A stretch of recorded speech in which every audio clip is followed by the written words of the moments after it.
Hello, class. It's Monday afternoon. I taught you guys this morning. Had some lab this afternoon. I'm home. I want to get this rest of the cell chapter out to you. And it's maybe the only recorded lecture. I hope so. You never know. We might have a snow day or something. But here we go. We're going to finish this. I'll see some of you in lab tomorrow. And then next week, I'll lecture on the last chapter. All right. So I haven't done this in a while. Let's do it. Share screen. Cells. That looks good. Oh. Let's get to where we need to be, huh? Life. Yes, this is where I left off. So let's go. Let's talk about the rest of the cells. We'll talk about cancer at the end, and we'll talk about the organelles. We'll go through them all, things that you probably had in high school and such, but make sure we're all on the same page. So when you look at all of life, I mean, viruses are weird. They're just genetic material with a protein code, but the rest of life fits into two categories. Prokaryotes, which means before nucleus, and then eukaryotes, which means has a true nucleus. And we're eukaryotes, plants are, fungi are, but bacteria are prokaryotes. Indeed. So prokaryotes, and karyon means kernel. And here's some trivia for you. Corned beef. It has no corn in it. What's up? Well, the British, corn is a kernel, and so it refers to salt. So corned beef is salted. That's where that comes from. Anyway, no trivia for you. Back to this. So before the nucleus, this is when life existed on Earth. At the beginning, there was only prokaryotes. And you have bacteria and there's archaea. Archaea, like archaic, ancient. These are often, they live in hot springs and extreme environments. And the other bacteria are things that, cause disease that you're more familiar with, E. coli, things like that. And they really are pretty unique. I mean, the branch is deep, if you know from your biology. So these are all very small. And we think we're the most successful, yeah, humans, but bacteria can eat anything except for styrofoam and rubber, things that are not biodegradable. They can live in the most extreme environments. And there are more bacteria in a handful of rich dirt than all the humans that have ever lived. So in terms of what's the most successful, sure, we have computers and the internet, but in terms of being able to live everywhere and eat anything, bacteria will be here long after, humans have killed themselves on the planet.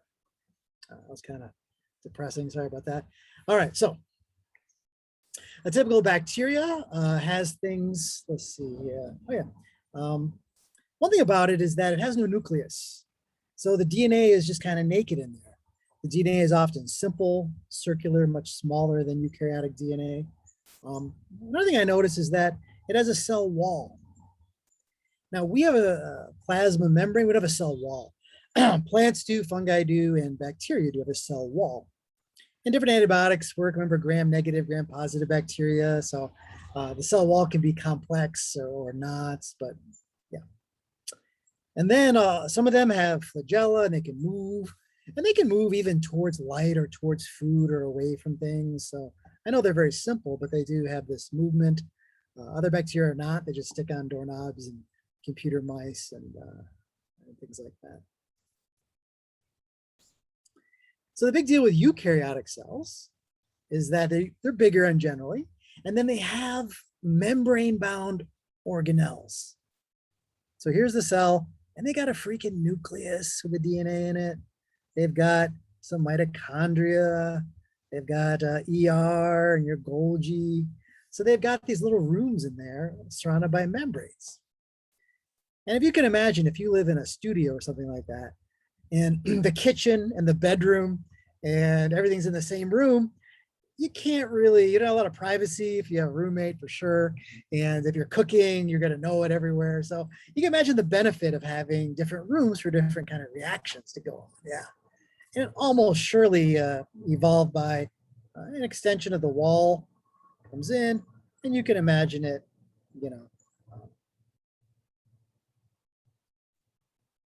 just kind of showing you the evolution, how some of that wall could come up and enclose areas, And then you can have reactions that take place. You can cook in the kitchen without it influencing the living room, you know? So, you know, the benefit of having these membrane-bound organelles is you can separate out reactions in different areas. And the DNA is in fact not naked, floating around, but it's in a nucleus with a membrane around it. Here's your typical animal cell, right? There's the nucleus. And it's huge. If we were back in our classroom, you could think of the nucleus to be like if you pulled a school bus in there, but, you know, so it's really big. And then you can see the other organelles in there. And that cell membrane or plasma membrane is flexible. It's not a cell wall. It's not solid like it is in plants. All right, we'll get to all these parts. Yeah. Well, everything inside of the plasma membrane is the cytoplasm. Includes the liquid and all those organelles like the nucleus and everything. A cytosol is very similar, except it's just the liquid without all the organelles. And what's super important, you guys, I know I got some pharmacy people out there, how drugs work, how hormones work, is that plasma membrane around the cell. That is what allows certain things to get in or not, or signaling molecules that allow a drug or a hormone to bind and cause changes within the cell. So that plasma membrane is the gatekeeper, what gets in, what gets out. Yeah. And I'll show you, of course, it's made out of lipids. I talked about that. It's a fatty layer. So things that are not polar and fatty can get in and out easily. Big molecules, charged molecules can't get through that. And then in this phospholipid bilayer, I'll have another slide. You're gonna have cholesterol. It's found within it everywhere in all animal cells to stabilize the membrane. And then on this phospholipid bilayer, you're gonna have proteins. Some inside, some outside, some across, and that's where all the action takes place. Here we go. So this is what makes up all your cell membranes of your trillions of cells. It's a phospholipid. So the lipid part is this, the fatty tails that are hydrophobic. They don't like water. And then the head, which has a glycerol and a phosphate is polar. That likes the water because it attaches to the water is charged also. And so I can say that life has not evolved in the laboratory, and we've tried. We've duplicated ancient atmospheres and shot electricity to simulate lightning, and we never got life out of it. We get like organic molecules and like hints of it, but no life yet made in the lab. But one thing we could certainly do in the lab is throw a bunch of phospholipids in water, and they look like cells. They look like this because of the chemistry of it. All those fatty tails face together, all the heads face towards the water. And you end up with this like protocell, at least the membrane of it, like these little spheres, so much like a cell. But it's not life. It's not duplicating. Well, it can maybe pinch off, but it doesn't have the nucleic acids for that. It doesn't have, you know, unique chemical reactions and things like that. But you can see how life began like this with things that can happen in the cell, the intracellular fluid, as opposed to the extracellular fluid. You can have things happening within a cell, cool things that are completely removed from the outer environment because of this beautiful phospholipid bilayer. See why it's bilayer? There's two of them, like a sandwich. Yeah, so there's some proteins that are floating around, and which makes things interesting, all right? And they float around kind of like icebergs in the ocean. And some are going to be intracellular. They're only on the inside. Some are extracellular. And some are transmembrane. They go across. And the cool thing about the chemistry, and I rarely say cool and chemistry in the same sentence, is that these things stay in there because the middle part of this protein is hydrophilic. It is not charged, and it likes the fatty part of it, where the two ends of this protein are polar and they like the water. So if this protein wanted to like pop out, it would be brought back because the middle part wants to be in the fat. So isn't that cool? You can push on it, it kind of like stays in the middle. just because of part of the molecule likes to be in the fatty environment and part likes to be in the watery environment. Cool. This also shows this is a, you remember my lecture on chemistry, these look like sterols, like it's cholesterol, these little 4 chains. So that's found in all animal plasma membranes it stabilizes it. All right, so what do these proteins do?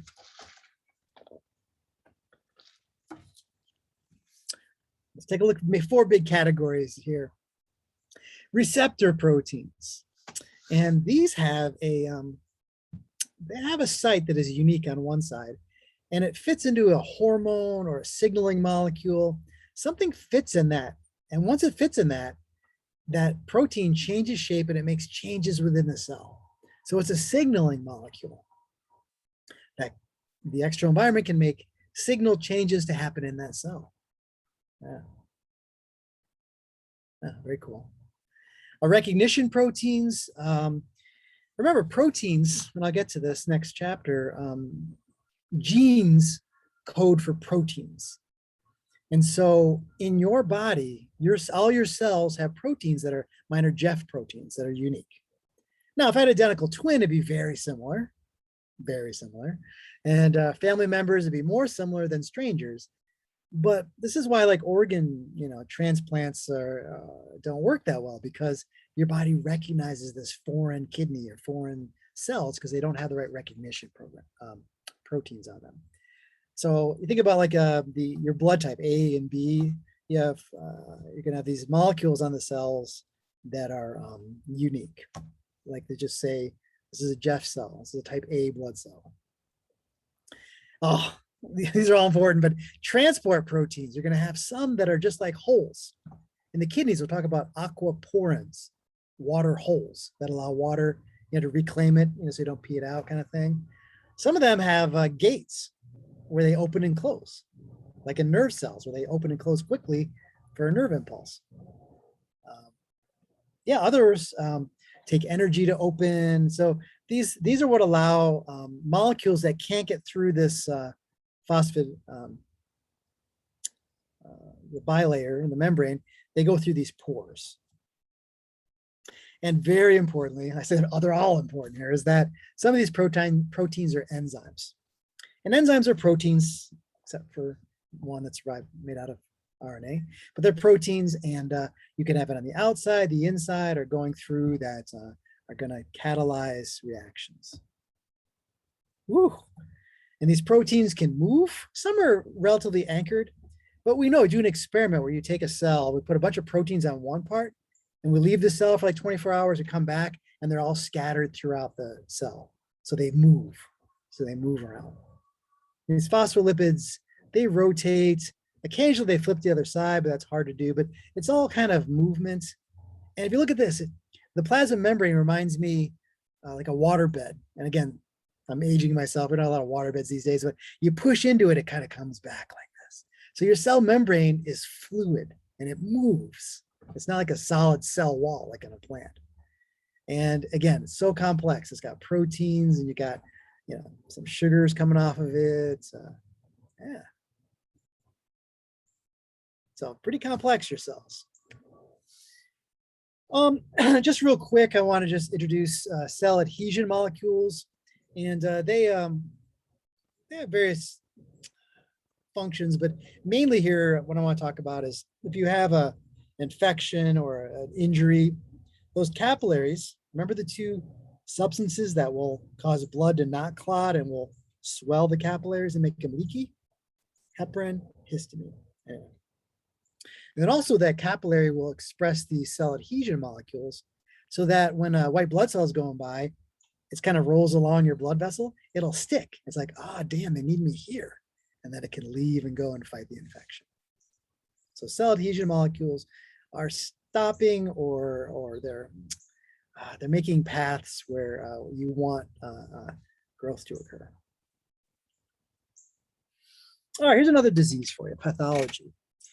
And look how long ago, 1600s, a child that is salty to taste will die shortly after birth. So they knew if there was a baby and the skin tasted salty, that there was an issue and it wasn't going to survive very long. And the disease that they're talking about was cystic fibrosis. And now we've come a long way in extending life expectancy. We know what it is. And just as an example, why I'm talking about this is because it's one freaking protein, it's a mutation where this protein that's supposed to pump sodium and chloride, it doesn't work right. You're like, okay, so one protein's not working. Well, that pump is very important because then you get this really thick mucus is formed. And the main issues are in your pancreas, you have pancreatitis and digestive problems. And then even bigger one is your lungs. So you make this mucus. And if you make normal mucus, you get rid of it, it's useful, it traps particles. But with cystic fibrosis, the mucus is really thick and it ends up filling your lungs. And so I know they used to have, you took a kid every day and beat on its chest, kind of loosen that phlegm up so it can cough it up. Now they have various machines too that can help with that. So no cure. I mean, cystic fibrosis is a genetic disease where one of the proteins that's involved in pumping is defective. Another example here, looking at what we're studying is for the pharmacy people, beta blockers are a class of drug. The LOLs, like propanolol is a beta blocker. And the deal is you have proteins, let's say on the pacemaker of your heart, and they have receptors for adrenaline, epinephrine. And when you guys are anxious or you release epinephrine, adrenaline, and it binds to these and it speeds up your heart. Well, if you have high blood pressure or anxiety, things like that, how about a drug that clogs up those receptors? So even though adrenaline's rushing through your body, your heart doesn't listen to it because it's been blocked by these molecules that look like adrenaline that fit in there, but they don't actually cause the reaction. So a lot of drugs work by either a competitive or an antagonist or an agonist to our body's normal signaling molecules. And so we can fool with our own physiology. All right, if you were to go, like I said, you walk into the classroom, I said, imagine a big yellow bus that'd be like the nucleus. But in reality, you couldn't look across the room to see it if you came in the doors by the hallway. Because although we draw cells with the organelles all neatly in there, there's a cytoskeleton, there's scaffolding and girders and beams everywhere in there. And if we stain special for it, you can all of a sudden it pops out. But this cytoskeleton gives the shape and support to the cell. And some of these girders are useful for moving substances, along to different parts of the cell. In an amoeba, these things shift so that, the little pseudopods come out. So cytoskeleton is a skeleton within the cell that is normally invisible unless you stain for it and you can see it.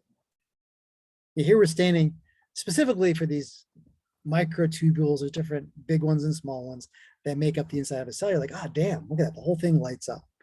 So although we think of the cell as being like a water balloon with things floating in it, there's really this skeleton, these tubes and girders that span the cell. All right, let's get to the boss. Let's go to the boss's office. That is going to be the nucleus. And within the nucleus is your DNA, right?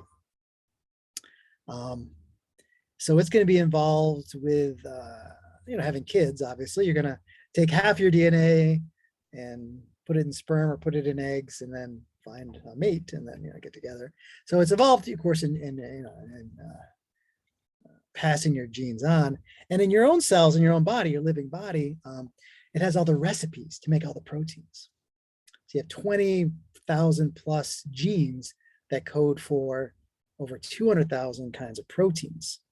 Because one gene, you can tweak it a little after and make different proteins. Now, your DNA is not naked. In the chemistry, we quickly reviewed, the double helix and the A's, the T's, the C's, and G's. So I'm not going to do that again. But that DNA is wrapped around proteins. These are called histones. And so it's a specific way, wraps like, I don't forget now, like 2.5 turns around it. And so that's how we compact the DNA. And you only really see these chromosomes during mitosis.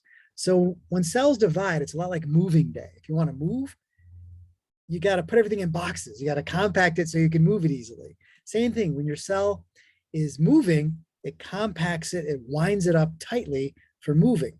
But once you move to your new place, you got to unpack because you can't get to all your dishes and things like that if they're still in the box. And so inside your nucleus, this compact DNA is going to become invisible pretty much. It's gonna uncompact. And then for instance, if you want a certain gene, like right here, there's signaling molecules that will tell these histones, dude, we need that recipe in there, and they will relax and they'll make it available. So anyway, the term chromatin, it means the DNA plus these other proteins that we use to compact the DNA. All right, here's some pictures of some cells. And here we see a white blood cell that has huge nucleus. It takes up most of the cell. It's a little bit of cytoplasm. And then there's like a dark piece in there. This is an electron micrograph. Is this TEM or SEM? I lectured on that this morning. Transmission. Scanning was like that, showed that ant, like the surface. This is going through it. Transmission, electron micrograph. And then here you can see, here's a nucleus, here's a nucleus, here's a nucleus. And within it, it says a couple. All right, these dark spots within the nucleus is the nucleolus. And its function is to produce ribosomes. And ribosomes, we'll do this next chapter, are where you translate your genes into proteins. So I'll show you these ribosomes in a moment. And so what you can tell by looking at a cell is that if it has a big old nucleolus, it's making proteins. Other cells, you won't even see a nucleolus. You know, maybe a cartilage cell in your ear, maybe, you know, the fibroblast in your tendon. We looked at that in the lab today. Those cells are very inactive. And so they just have a nucleus, but like your liver cell or a cell making lots of protein, like in your pancreas making insulin, or your bone marrow making, you know, hemoglobin. So cells that are actively making protein have dark, obvious nucleolus or two. All right, this is fun. Your cells sometimes have flagella, like a sperm that swims around, right? Or cilia. We looked at pseudostratified columnar in your trachea. That's moving that mucus up. Yeah, so cilia and flagella are actually the same thing. Just when there's one or two or three, we call it flagella. They're kind of long.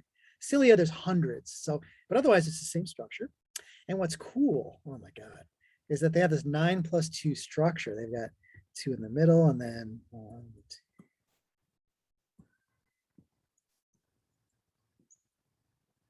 Yeah, I didn't really plan that very well. But this is when you cut open a flagella or cilia.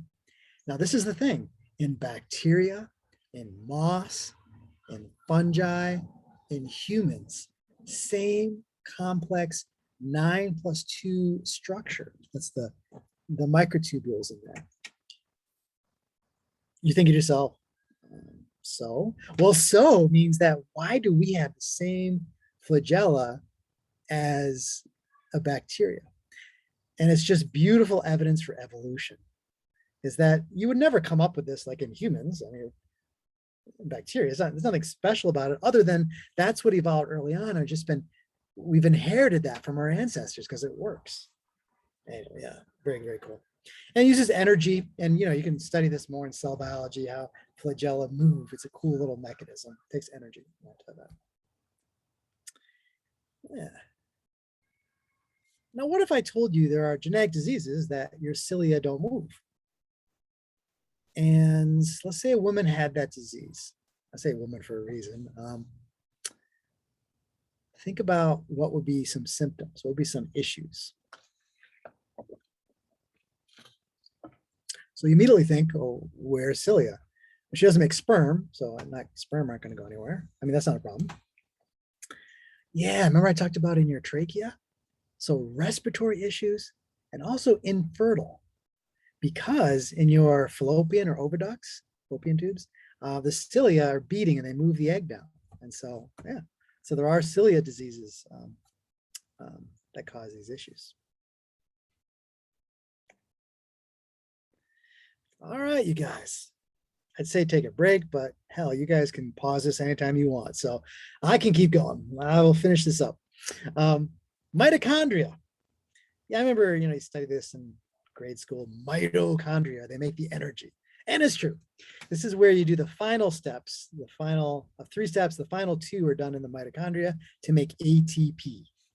And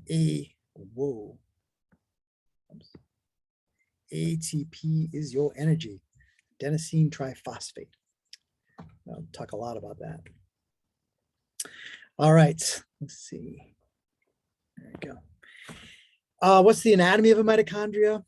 I think of it like, remember we used to use plastic bags in grocery stores? I don't know, it was like 3 weeks ago, right? But imagine taking a plastic bag and then crumpling it up and putting it in another bag. That's kind of what it is. And so you have a lot of surface area in there. As the inner bag has lots of folds in it, right? And that's what you have. You have an inner membrane and outer membrane. It makes a space here between the membranes and makes a matrix on the inside. So you have a couple different compartments in there. And it's very convoluted for surface area. So on that inner membrane are going to be all these important proteins for making ATP. We'll get to that. Yeah. Now, some cells have only a couple mitochondria, like cartilage cells, not doing anything. And then muscle cells will have thousands because you're making lots of ATP. So you can take a cell, see how many mitochondria it has, and it tells you how much energy does that cell need. Well, God, you guys, I hope you all know this from biology, but the cool thing about mitochondria, why it's different than any other organelle, it's freaking got its own DNA. All right.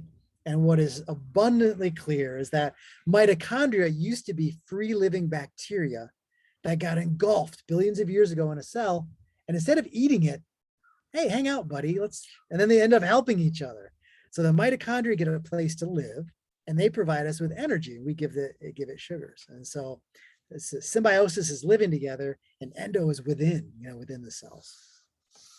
You're saying, nice story, Parmalee. Where's the proof? Well, we haven't proved it. It's a theory, but it's just so powerful because it's the same size as bacteria. And most importantly, it has a circular DNA that is very bacteria-like. I mean, it is actually, it's evolved so long with it's in plants and animals. It's so long that it has lost a lot of independence. So it's lost a lot of genes, but it still has some important genes on there. And bacteriologists know that's a bacteria DNA right there, everything about it. Yeah. Okay. Let's see. Yeah. All right. So you probably learned, this gets complicated, but that your DNA comes equally from mom and dad, right? But honestly, in your cells, you've got more DNA from mom because here's the egg and here's the sperm. The sperm pretty much dad just gives some DNA. Mom, the egg is huge. Mom has the mitochondria and the ER, some other things we haven't gotten to yet. So really, dad just gives the DNA. And so we've always thought of mitochondrial DNA as being maternally inherited. It came from your mom and your grandma. So you see mitochondrial DNA, it's simpler. If you're looking at relationships, you can look at nuclear DNA, the big one, or mitochondrial DNA is useful for other things. But I'm saying this with a caveat. There was discovered that in some people, all of a sudden, here is some mitochondrial DNA from dad. I know. So it's not straightforward. Not sure how it happens. This is the last few years, and you can look it up some more. But it was always thought you get all your mitochondrial DNA from mom. But I'm letting you know that mysteriously, people they question it first, this can't be right. But then, so somehow, dad, males are giving some. So I'm just going to throw that out at you. But no, mainly mitochondrial DNA comes from mom because it's found in the egg. Sperm just is going to give you nuclear DNA. All right, so mitochondria, small, depends how many they have, depending on how much energy they need. It has its own DNA. Okay. Let's talk about lysosomes. Lysosomes are these water balloons filled with some really toxic chemicals, really, some really caustic chemicals. Basically, there's enzymes inside lysosomes that break down everything.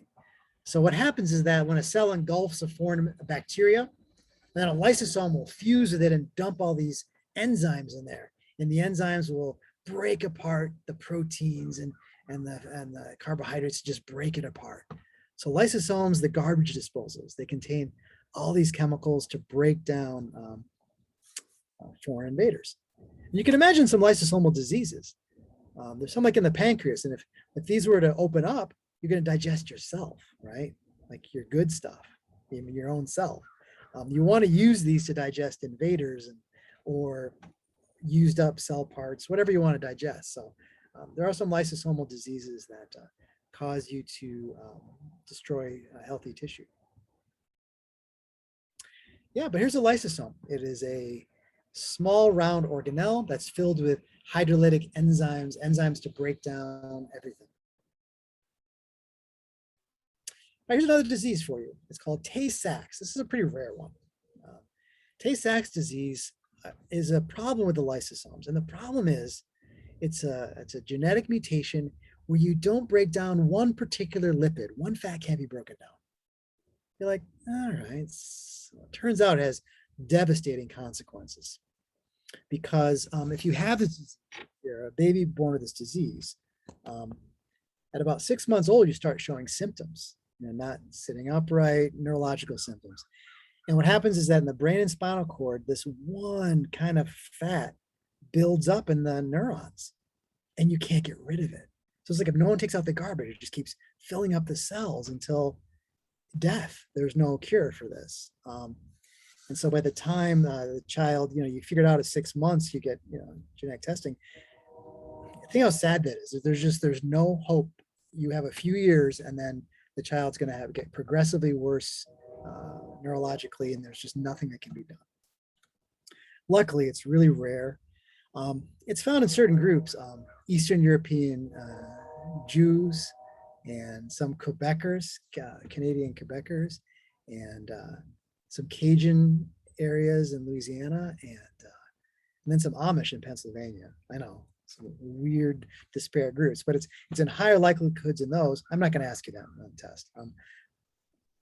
You need to know Tay-Sachs disease is a problem with lysosomes, that you don't break down a lipid in your nervous system. But if you're part of these groups, if you know there's any genetic history, you do genetic counseling and genetic testing to try to avoid this, very tragic situation. So we're really seeing these diseases, like a common theme is that you have a mutation in your protein. You don't make something correctly, some protein correctly. So osteogenesis imperfecta, we talked about that. Then we talked about cystic fibrosis, now Tay-Sachs. When you have a mutation that screws up your protein, it can have devastating effects. Sometimes the mutation has no effect, but some cases like these that we talk about, we figured out exactly what's going on. All right, let's continue on the cell. So we got lysosomes, and then now the main part you see in there, all these squiggly lines here are going to be the ER, not like the emergency room, but the endoplasmic reticulum. And you're going to have rough, has these dots on it, and smooth, which is naked like that. And so those dots are the ribosomes. All right. So here's a close-up colorized of the rough ER. So these ribosomes, these little purple dots, that's where you make proteins. And so the recipe comes out of this purple nucleus. It goes out, and then the ribosomes are going to make proteins. And there's space in these little membrane systems, these little looks like a canal or a cave system where you can modify them and store them, things like that. And here's what a ribosome looks like. It has two parts. Yeah. And we'll talk a little more about this next week. But the ribosomes are where they're made in the nucleolus, and it's where you make proteins. It's where you translate the recipe into proteins. And so these can be floating around in the cytoplasm, or they can be stuck to the rough ER.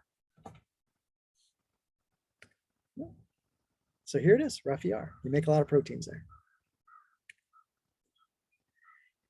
And how do we know how all this works, I'm thinking about, like, I always look at how do we know this? You know, what's the research? And you can label. I like this. We're going to bring things together. Imagine labeling sugar with heavy carbon and isotope. Heavy carbon, all right? So it's going to behave like normal sugar, but we can follow it because it breaks down and gives off like radiation. And so you feed it to like thousands of guinea pigs. The story, if you love guinea pigs, is not going to end well. All right, you give them to guinea pigs, and then you start killing guinea pigs, you know, after 5 minutes, 20 minutes, an hour, 2 hours, 4 hours. And then you take like their pancreas or their liver or something, and then you make sections of it, and you see what's happening to that sugar that you fed them. And right away, the first thing that happens, you can see, oh, it's incorporated by the ribosomes. It's being made into proteins there.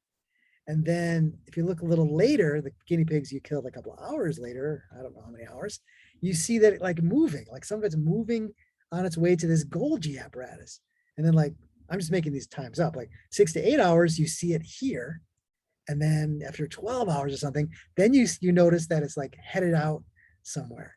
So anyway, just give you an idea how we know this. We can label molecules and we can follow, you know, where things are going. I mean, it's really smart stuff. These scientists are smart, but that's how we know what's going on. And the proteins are made in the rough ER. And we'll see how they go to this Golgi apparatus for packaging and shipping. All right, smooth ER doesn't have ribosomes. It's smooth. What does that mean to you? Well, it means you can't make proteins there because you need ribosomes. So you make lipids there, you make fatty things. And so you have all kinds of fatty things like on your cell membrane everywhere. So that's where you do that. And I also want you to know smooth ER is where you detoxify drugs, alcohol, poisons, things like that. So the liver cells have a lot of smooth ER because, as you know, liver is where we break down alcohol. And again, I've seen a lot of pharmacy type comments, but your liver, imagine that you're an alcoholic, a chronic alcoholic, you drink a lot of alcohol. Your liver responds by making tons of smooth ER. So an alcoholic has a higher tolerance. It takes more alcohol to have that effect. And it turns out, you have an alcoholic like this, you give them other drugs, antibiotics, things like that. Turns out they break it down like crazy fast because their liver is like working out a muscle at the gym. You're working out your liver.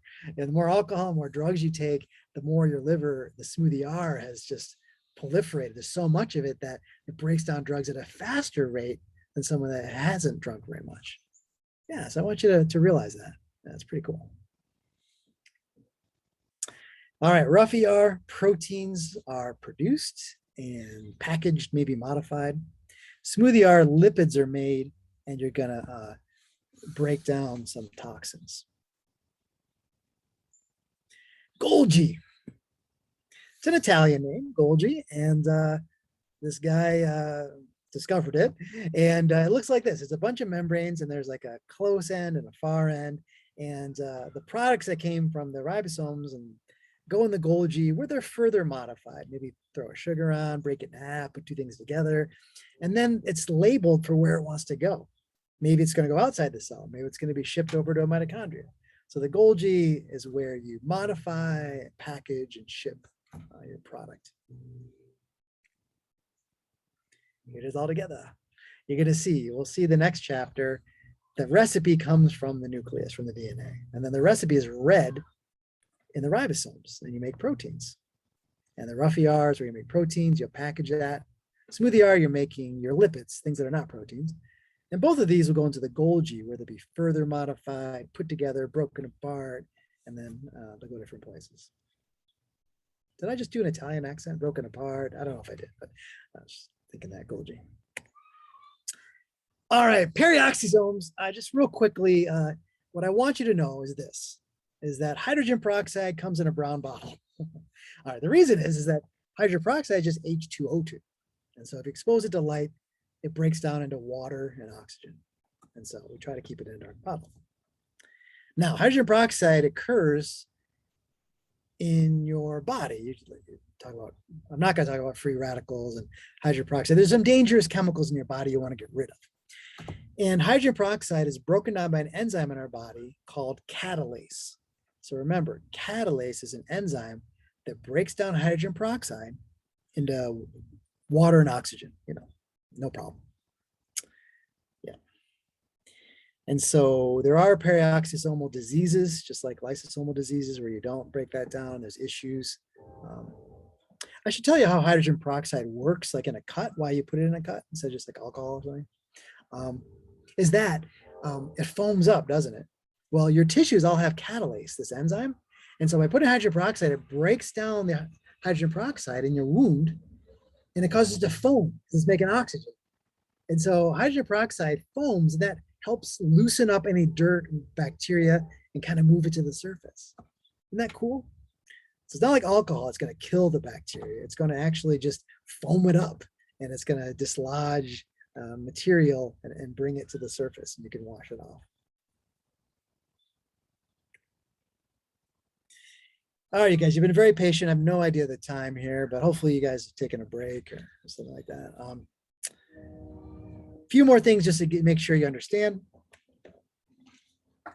is that things go in and out of the cell, and passive, anything passive means no energy.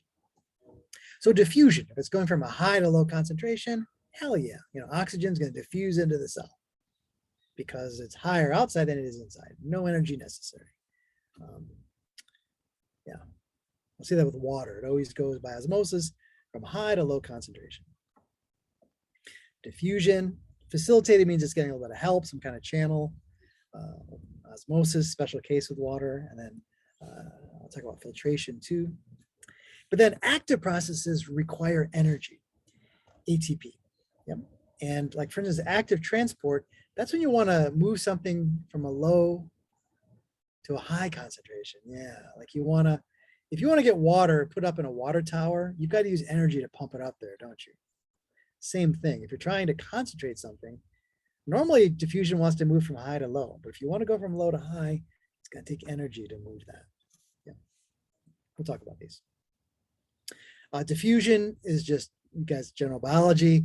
You take a bottle of perfume, you wait, it's going to eventually diffuse the molecules throughout the room because of Brownian motion, molecules are moving, you're going to have diffusion. And so wicked important for us for the respiratory system. You're going to see oxygen, carbon dioxide move by diffusion. There is no energy involved.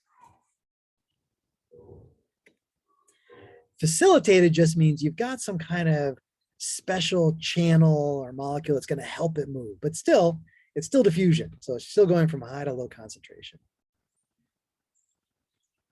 Yeah, so glucose, sugar, you want to get it in the cell. There's more sugar out here than in the cell because you're burning it in the cell. So, but it can't get through the membrane. So it needs some kind of like transporter, but it's still moving, down. This doesn't take energy.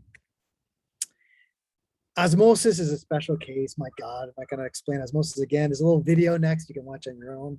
Yeah. But that's just where you take a semi-permeable membrane that lets water through, but not the big solutes. And water is always going to move towards like the saltier part, So if water's in higher concentration on this side because there's more salt here, it's going to move across. All right. You can watch this if you want a good review. And so it sets up this osmotic pressure, and this is wicked important in our body. We're going to talk about this with the cells, how osmosis is working here. You wonder, why did we learn osmosis? It's so boring or something like that, but you're going to see, oh, okay, it's in your body. It's so important because salts and water, how it moves, osmosis takes in all of our systems. There. Yeah, and so a solution that is the same osmotic, same concentration inside and outside the cell across that membrane, it's called isotonic. In your hospital, you'll get isotonic saline, something like that, or they could give you saline drip that has a bunch of sugar in it, or salt. There's all kinds. Yeah, it's so cool. Yeah, I'm not going to get into all this. It's great stuff though. But if they want to give you more water, they'll give you an IV bag with glucose in it because you burn the sugar off and you're left with a lot of water, right? Or they could give you a saline that is, a drip that has salt in it that equals your body, and so it's not going to cause a gain or loss of water. All right, but hypertonic, it means that it's higher concentration of actually salts or any solute. And then hypotonic means it's less. And so, for instance, you put a red blood cell in isotonic solution, nothing happens. You put it in a hypertonic solution, a salty water, it's going to suck the water out of it. It's going to shrink up like a raisin. If you put a red blood cell in distilled water, it's going to blow up, called lyse when cells blow up. All right. Filtration, think about your coffee maker. You put coffee grounds in a filter paper, which allows water through, but doesn't, lets like the goodness of the coffee through, but it keeps the grounds out, right? Filtration in our body, especially in these capillaries, you have blood pressure that's pushing this water against the walls, and there's little slits that water can get out, and glucose and oxygen, but red blood cells are too big. So filtration is some kind of pressure.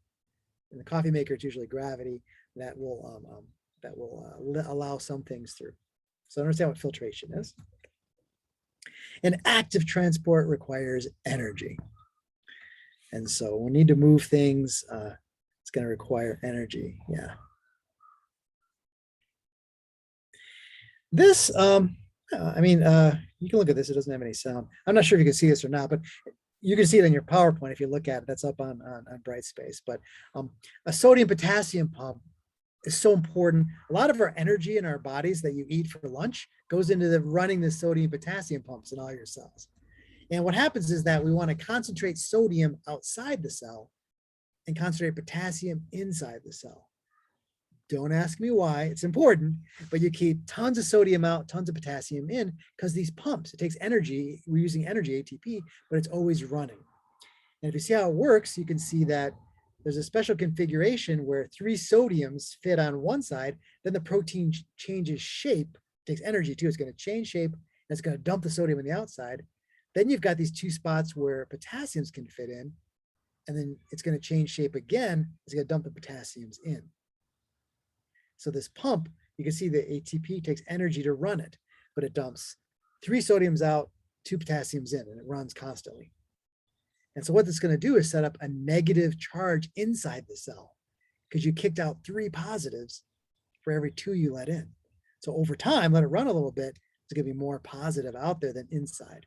And so later in the semester, we'll talk about how neurons fire and how the charge propagates. Well, this is how. All right, just an example of active transport. All right, a couple more vocabulary. Endocytosis is bringing things into the cell, endo. Exocytosis is exiting, things going out. So endocytosis, we talk about Pinot is like drinking just a little bit. I think like a Pinot Noir, Pinot Grigio type of wine, like just sipping and drinking. The cell's bringing in a little bit. Phagocytosis is taking in big things, like taking in a big bacteria or something like that. And then we have a special kind of endocytosis where it's called receptor mediated, where there's these receptors on the cell for, you want to take in a particular thing, the cell does. And so the receptors, when it binds on it, then it causes it to invaginate, to go in, and it brings it in. So it binds and it brings it in. So it's a special kind of endocytosis. It has receptors on it. Exocytosis, the opposite. You make a product in the cell, it goes up to the surface and spits it out. All right, I'm not going to review mitosis. There's a little video next, but the cell cycle is just, what are cells doing? Is it dividing? Is it just doing its job? And so that's the cell cycle. And you need to know these phases of mitosis. I don't know if I'm going to ask you them, but it's fair game because you got to know. It's prophase, metaphase, anaphase, telophase.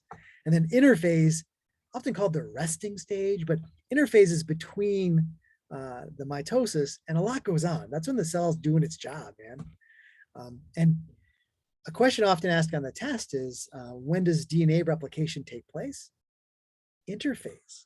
Sometimes you want to think, well, it's in prophase. It's like beginning, then it divides before it even gets into that. So mitosis is this taking the DNA, separating into 2, and then once it's in two halves, then cytokinesis is when you pinch off into 2 cells. So mitosis divides the genetic material, cytokinesis moves the cell. And I guess what I want to just point out just real rapidly, because we're going to talk about cancer, is that you've got these restriction checkpoints, there's actually a couple of them. And that's when a cell checks its DNA.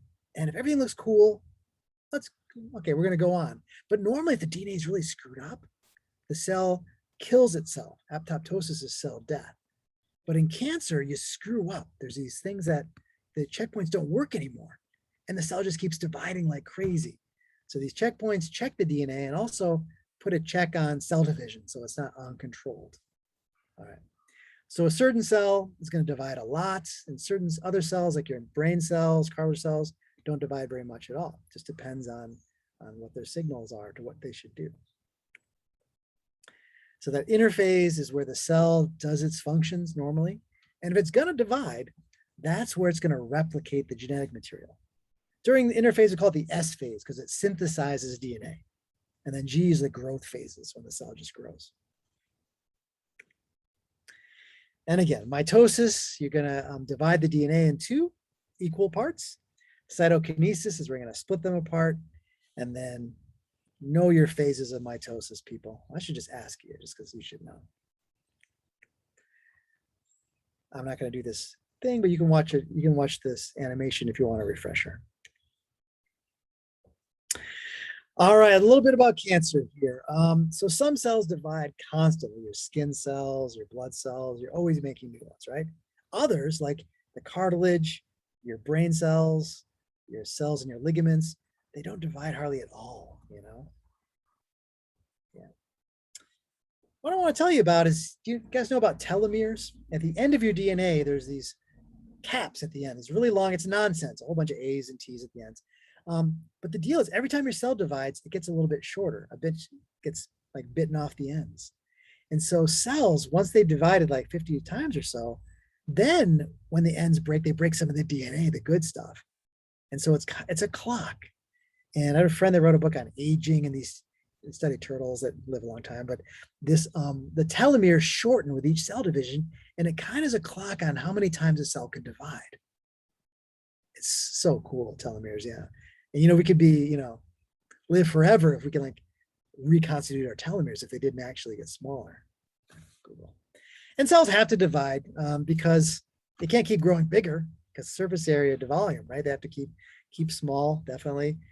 And yeah, there's all kinds of hormones and stuff, factors that tell a cell to divide or not. And normally if cells divide, like let's say you're filling in like a cut, they stop once they filled in the area. It's called, you know, contact inhibition or density dependent. Once they filled in an area, they should stop unless they're cancerous. They don't listen to that. They keep going. Yeah. And so tumors, you want to hear that it's benign. Benign means that it's localized. It's not growing that fast. That's good. Malignant means it's growing and spreading. And particularly metastasizing is how it moves. So I showed you in the first lecture a liver with tumors in it. And I brought a pathologist. He would come every year to my gross anatomy lab. And he looked in the colon because he's like, well, usually liver cancer starts as colon cancer and then it metastasizes and reaches the liver because your blood goes to the liver. And then, yeah, so metastasizing, if you can catch it early before, it can go into your bones and brain. So they can look at a cancer like liver cancer, brain cancer. They can look carefully at it and see where did that originate? Is it a primary, you know, brain cancer? Or did it start out as bone cancer or breast cancer and it traveled there? So metastasizing is when it moves. What causes cancer? Well, this is a whole class in this, but an oncologist is a cancer doctor. And oncogenes, what we've found are genes that can cause cancer. And we found hundreds of these. You do this by taking the population and then sequencing their DNA. Then you take a whole bunch of people with this cancer and sequence their DNA. And what do they have in common? And so you'll find certain genes, like breast cancer, the BRCA genes. I can talk about that if you guys have questions, but it causes breast cancer like 90% of the time. If this gene is modified, it's an oncogene. And there's many, this is genes that we know if they are turned on, they will cause cancer. Yeah. On the other hand, remember those checkpoints? Normally, checkpoints will stop growth, but tumor suppressor genes are genes that should stop growth, but they're not working. So it's like someone putting a brick on your gas pedal. It just keeps going faster and faster. All right. All right. Finally, we'll talk about stem cells. And you guys start out as a fertilized egg. That egg becomes every cell in your body. So it's called totipotent, as the total potential to become anything. So that one cell becomes all the cells in your body. Yeah. And then as the cells go, they will differentiate. So differentiation is when the cells become specialized. And they go from totipotent to pluripotent, which means plural, can become many things. So in my bone marrow, in my bones, I have stem cells that are making blood cells. And they become red blood cells, white blood cells, the cells that make platelets, 5 different kinds of white blood cells. They're pluripotent, they become many things. But these stem cells cannot become skin cells or brain cells. So they're not total potential, but they're pluripotential. That's why stem cell research is so powerful.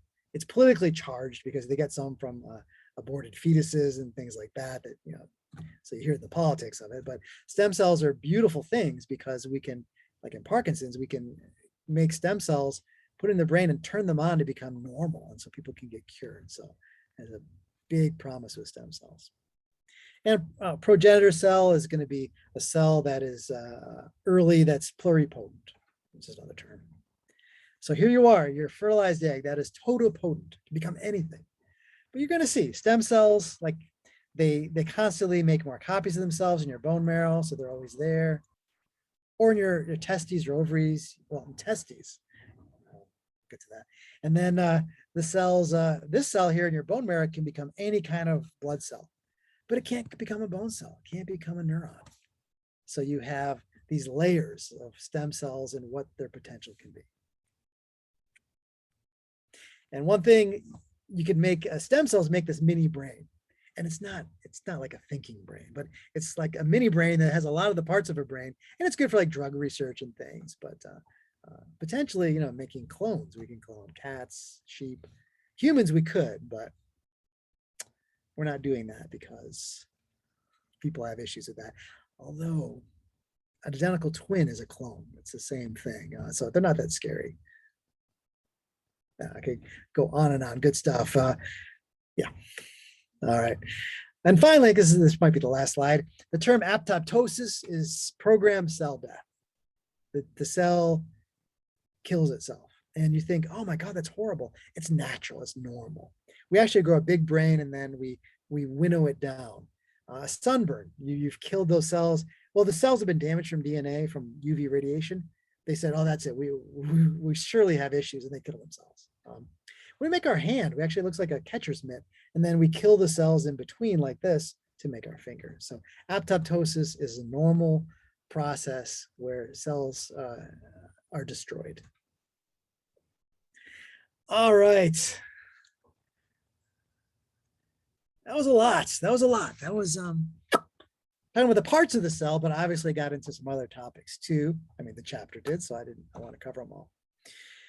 Whew. All right, so I'll put this up so you guys can see this. This is your lecture for Wednesday, and I will lecture on the last chapter next week. A couple lectures, so you can look ahead, maybe read that chapter 4, kind of skim it. And if you are skimming it, don't get tripped up on how complex, maybe you don't have to know every enzyme and chemical in the citric acid cycle. So I'm going to break it down. You can look at my PowerPoint too to give you the level you need to know. But hopefully you guys, get these early chapters down, studying so that you're ready for this last chapter and you'll do well on the exam the week after next. All right. Weird being back. I haven't given a Zoom lecture since the beginning of summer. So hopefully they're all in person from now on. So thanks you guys for listening. Any questions, email anytime.